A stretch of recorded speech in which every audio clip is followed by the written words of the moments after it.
Jagannath पिलामाने 9 class रो MIL जेटा कि तुमर परीक्षा IA1 पई प्रिपरेशन सेट गुड़िक सर्ट क्वेश्चन कवितारे तट्टिनी क्या कहुई एटा पिला माने तट्टिनी क्या कहुई समुद्र नदी झरणा वृक्ष एटा हम नदी तापर देखो से कुछ उत्कल भूमिर सुरबर बोली क्या आख्या दि जाइए एटा पिला माने किस ना हम श्रेष्ठ योद्धा सुरबर बोली क्या कहुई श्रेष्ठ योद्धा जेन्हे यह क्यों अर्थ को प्रकाश करुछि जोपरी जो समय रे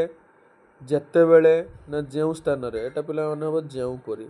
श्रीकृष्ण क्या को देखी भय करुले एटा पिला माने हम किस छाई को देखी उत्कल गौरव कहले क्या को बुझाए एटा पिला माने हम मधुसूदन दास उत्कल जननी रूप को भारत जननी एक डैश बोली प्रबंधिक कहते एटा छुआ अवतार बहुटी शंखारी बुढ़ार पाटी शुणी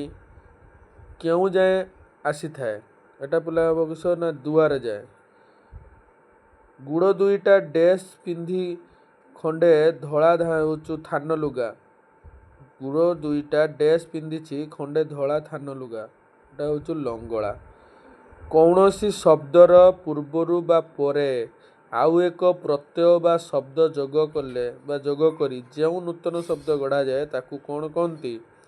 एटा छुआ हम किस ना व्युत्पन्न शब्द किस कह जाए व्युत्पन्न शब्द पिपासा या कि प्रकार शब्द एटा हम छुआ किस ना सनंत किस हम सनंत तापरे आ गोटे सेट भी देख सी कह निम्नोक्त केउटी ओडिशार पुरातन नाम ओडिशार पुरातन नाम किस एटा सबू कलिंग उत्कल उड्र ये सबू आम ओडिशार पुरातन नाम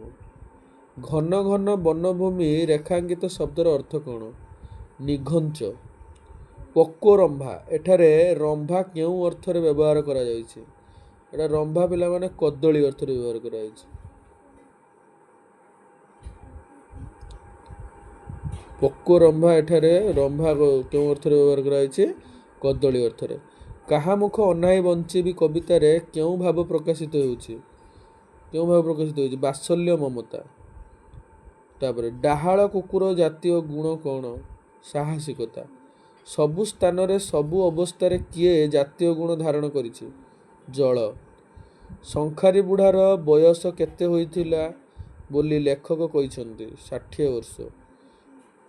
बहु हाथ शंखा पिंधाई बेले बुढ़ा कौन अनुभव कला तृप्ति भाव विनिमय सर्वश्रेष्ठ माध्यम कौन भाषा केउटी निजंत पद खाइबा खुआइबा खाइला खाइब खाइबा